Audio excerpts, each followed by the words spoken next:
So here we're back, summarizing then. My mission statement is taking me from my purpose Yes. to my vision. Yes. Okay, it's the middle part of the bridge. The first part of my bridge, and my little hut there on the cliff, right? Mm-hmm. The first part of my bridge was my purpose statement. Mm-hmm. My USP is living in the hut. Mm-hmm. The first part of my bridge was my purpose statement, and the big middle part, the strong middle arch, is my mission statement. Yes, it's what you're doing, indeed. Right, and sometimes they're fused. You can't tell when you walk from one to the other. Whether you choose to have them formulated separately, which particularly if it's a more complex matter that your organization deals with, it can be wise to separate them because it allows for a clearer overview. Yeah. But if they flow nicely together and you have a 2-sentence statement, then that's absolutely valid to use for your mission. Okay. Final part of this is vision. This is where I want to be. Yes. Right? It's what I'm aspiring to. It's where I want to be in the future, long-term future even. Yes, I think aspiration is really the word that you need to keep in mind with vision. The results I want to achieve. Yes. The impact, possibly the measurable impact I want to make. And it's what's keeping us on course. That's the point we're heading to. Yes, indeed. It's how you see the world in the future, or how you see your industry in the future, or your sector in the future. And indeed, it's what should always be the thing you come back to know if what you're doing is worthwhile. Is it helping you achieve your vision for the future? Right. I suppose it's also, it's that we're building this bridge to get you to cross, to come to my USP, to come my little hut there. So my vision is also really going to be what tells you why my USP matters. Ultimately, yes. Yeah. And indeed, it's what should normally keep all your members, all your team members, your board members in alignment.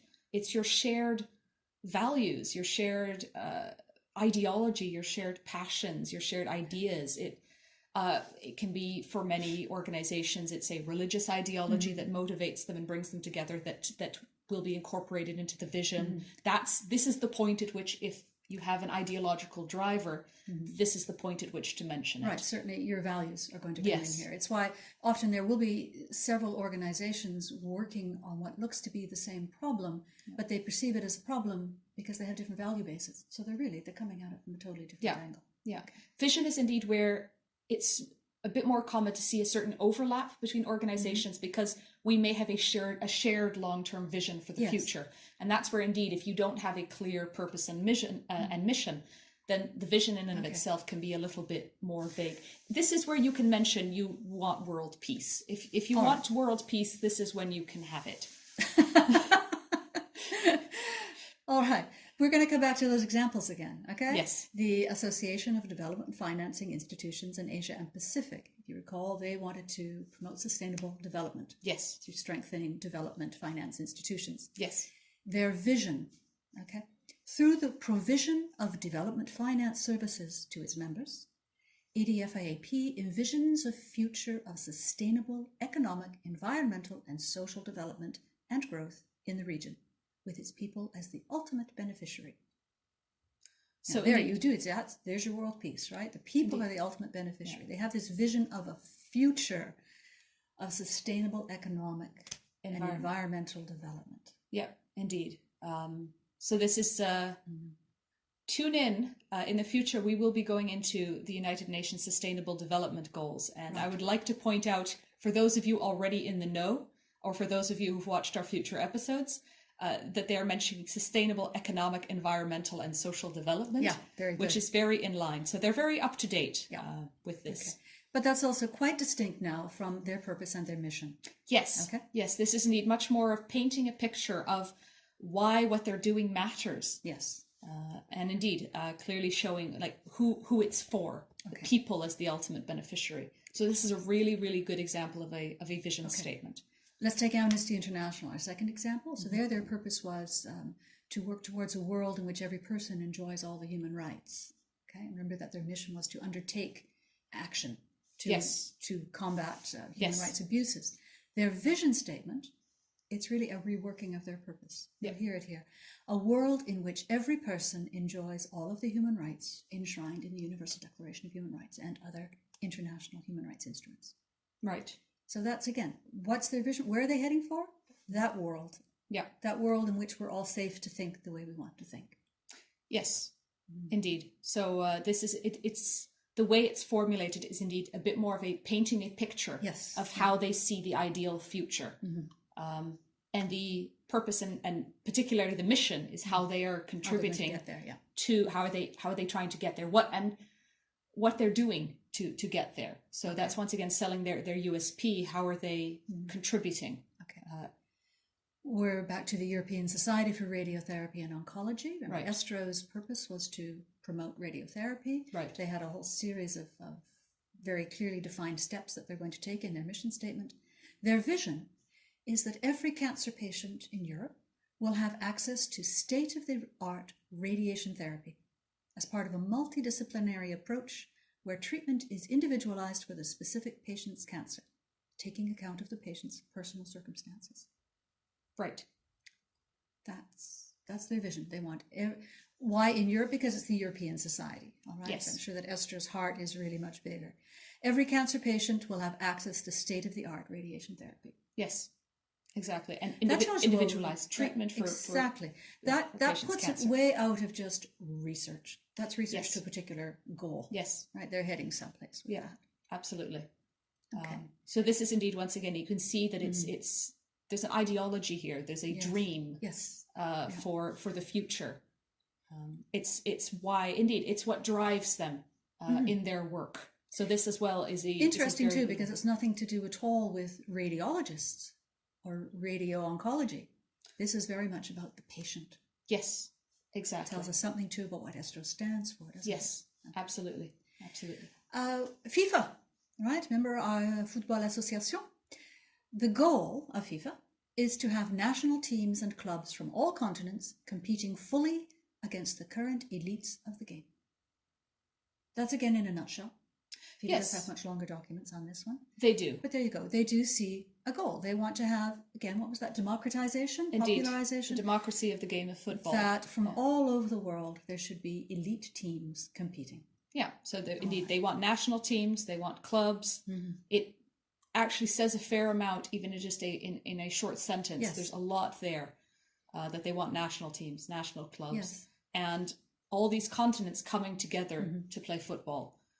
So that's indeed a good example. Yeah. So it seems to me now the vision statement, purpose was very short and to the point, very single-minded, and mission could be more detailed. Yes, really but still very practical. Right. Vision, I'm thinking, can be a bit more poetic.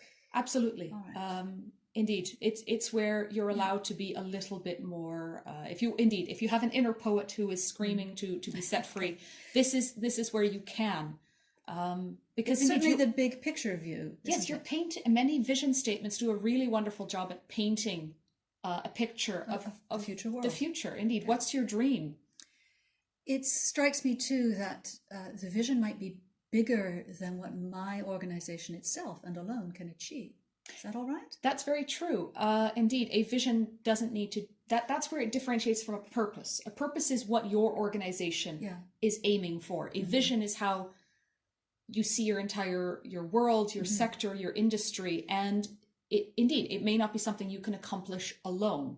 I doubt that Amnesty International would claim that they alone are going to bring about a world free of human rights abuses. Exactly. Yes. But that is where they would like to see the future, and that is what drives their work.